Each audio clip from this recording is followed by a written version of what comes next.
एक दफ़ा का ज़िक्र है कि एक चूहा चावलों के भरे एक मटके में गिर गया। वो बहुत खुश हुआ, चावल खाता और वहीं मटके में सो जाता। उसने उस मटके से बाहर निकलने की कोशिश नहीं की, बल्कि वहीं खुशी-खुशी रहने लगा, चावल खाता और सो जाता।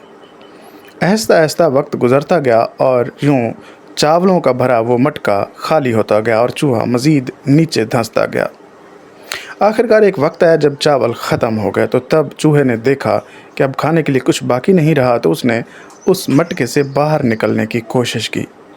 लेकिन तब उसे एहसास हुआ कि अब बहुत देर हो चुकी है, अब वो बाहर नहीं निकल सकता, क्योंकि उस मटके का मुंह चूहे की पहुंच से दूर हो चुका था। बिल्कुल इसी तरह से हमारी ज़िंदगी में भी बाज़ औक़ात आसान आसाइशात मिलती हैं जिनमें हम खो जाते हैं और हमारा कंफर्ट ज़ोन हमें आहिस्ता-आहिस्ता ख़त्म करता चला जाता है, और आखिर में जब वक्त हाथ से निकल चुका होता है, तब हमें एहसास होता है कि हम कितनी गलत डायरेक्शन में थे।